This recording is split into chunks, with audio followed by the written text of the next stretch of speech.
Well, Clark Stork, the Director of Communications again for Golf Saskatchewan here. Is last week we had the pleasure of announcing five great ambassadors for the game of golf here in our province into the Saskatchewan Golf Hall of Fame, and Lindsay Bernakevitch is one of those guys, now the youngest inductee into the Saskatchewan Golf Hall of Fame. Lindsay, we talked a couple of years ago, and we learned a lot about your background, and I wrote a story and a feature. I think it was after a 2018 win out in BC, where you are now. But can you kind of Coles note your start a little bit in Saskatchewan and your route to here?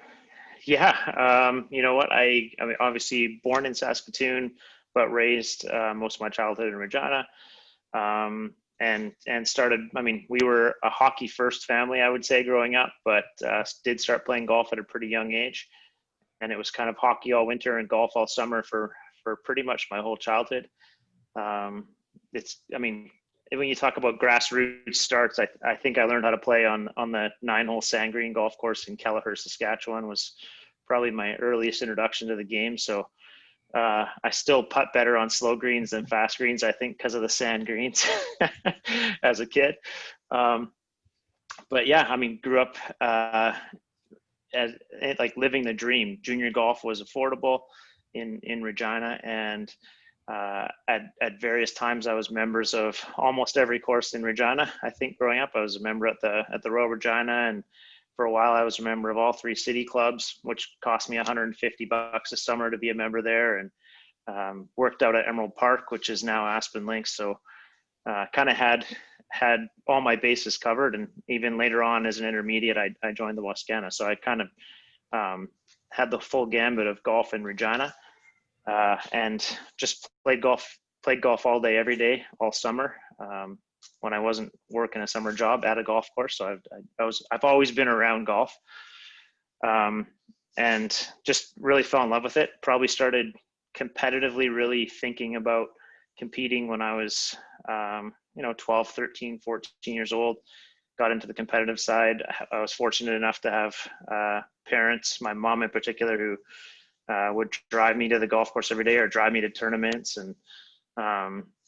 And yeah, just kind of let me chase that dream for a while, and was fortunate enough that a lot of hours spent on the range and putting green and chipping green, I got good enough to chase it at a competitive level for a little while longer. So yeah, that's my start in golf.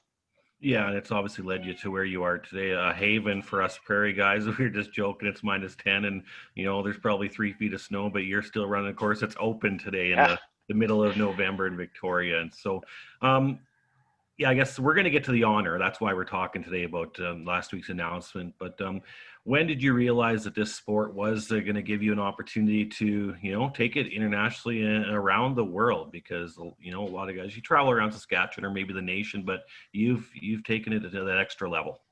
Yeah. You know what? It's funny. You never really know how your game's going to travel. Even kind of through high school, I was never, as a junior golfer, I was always like, I'm a pretty good player.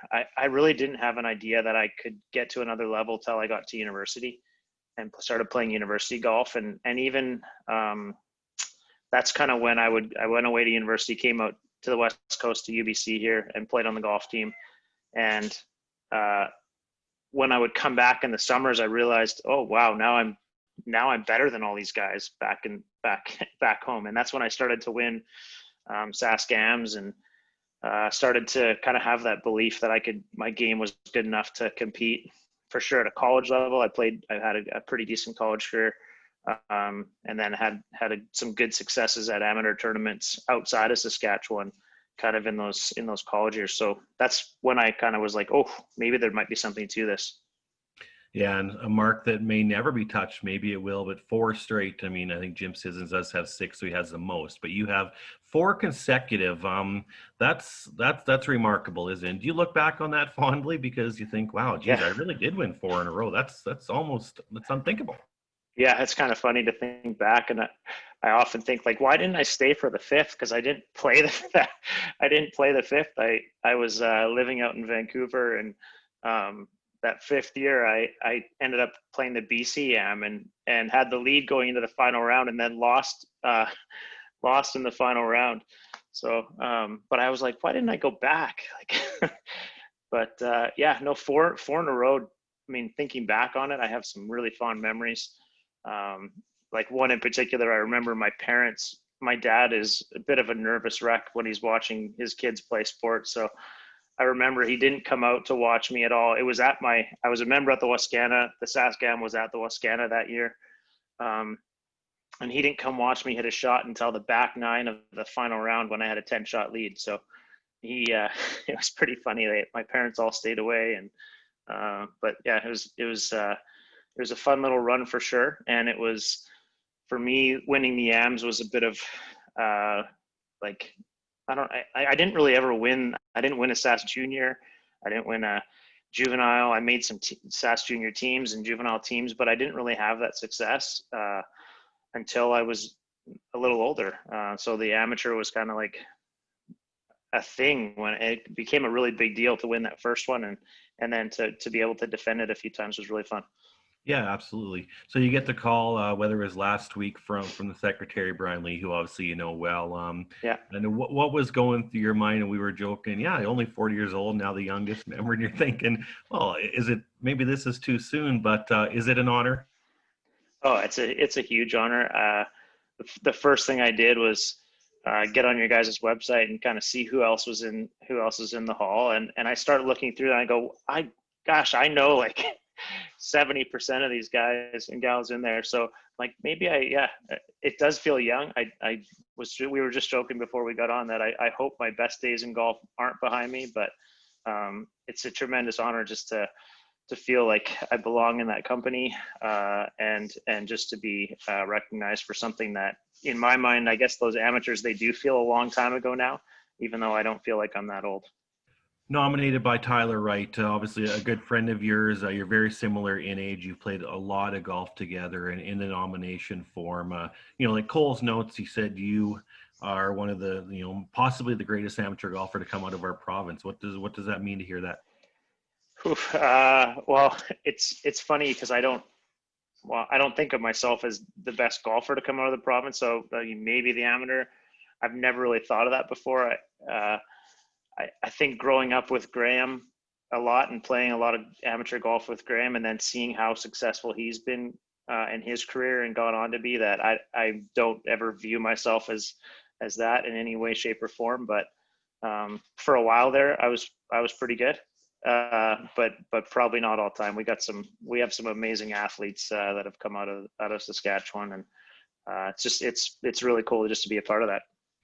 And the one thing he did add at the bottom, because there's a little note section, and what he pointed out there was just how much of a gentleman you are, and just a great guy, and you're always there to congratulate, win or lose. And is that probably is nicer to hear than talking about the great scores and the incredible career you've had. Yeah, for sure. You know what? It's one of the really nice parts about our game. I think golf is it's the camaraderie of the sport that is makes it so special. It's one of those unique sports you can play forever and you can play with anyone. And I mean, it's nice just to hear that. But it's easy when you're around great people. Growing up in Saskatchewan, we had a great group of people that we grew up playing golf with and traveling with and competing with, and so people from Saskatchewan are amazing, but B, golfers are usually amazing people, and they enjoy the sport for what it is and the challenge it is and the joy and the frustration that it is. So it's really easy when you're around people like that. Unfortunately, the timing is tough here with the pandemic. I mean, our sport is doing some great things right now, and I think you're having a great year numbers wise out in Victoria, where you are the pro now for the last half decade or so. But how excited are you when we can finally meet? I think it's at the Riverside, where I'm sure your friends of yours like Tyler will be there to share that moment like he got a year ago. So how exciting when you finally get to put a speech together and celebrate some night next year. Yeah, no, I think we were just telling him just before we came on that I'm going to try and milk this for a whole year. I'm going to try and make the most of this COVID period, and I'll make some big build up here for this whole year until we get together to celebrate. But I can't wait to get back and see friends and family. And I've already been texting people and telling them kind of rough ballpark when this is going to happen and to clear their calendars, and hopefully they're still good golf weather last bit of September next year, and I'll bring the sticks and the family and get back there. For sure. And lastly, I know you'll have a chance that night to thank anybody that helped you get to where you are, but do you want to do that here right now? Yeah, for sure. I mean, I definitely couldn't do it without my family, for sure. They were always the most supportive. Never, ever did my parents dissuade me or discourage me from kind of chasing the dream. They always supported me, both with time and finances, and I mean, car rides, and I mean, they were probably the biggest influencers of my career in terms of support. But I also think that a lot of credit is due to just the golf people we had around. I had a great group, and I'll elaborate more when we get into speech time, but I had a great group of PGA professionals. One of the reasons why I got into my career was the PGA professionals that were at the clubs that I grew up at, that supported junior golf and supported amateur golf, and gave me lessons for free lots of times, and kind of pushed me. And then the other players that we had, I mean, lots of them are down this Hall of Fame list already that I see, but lots of my peers were great players, and working hard, and we kind of just fed off each other and enjoyed competing against each other. So there's the Coles Notes version, and we'll make it longer some other point. Yeah, I know it's going to be great. Congratulations on all the success once again, the induction, and Lindsay Bernakevitch, 2020 Sask Golf Hall of Fame inductee. It has a nice ring to it, doesn't it? I love it. It's good. Yeah.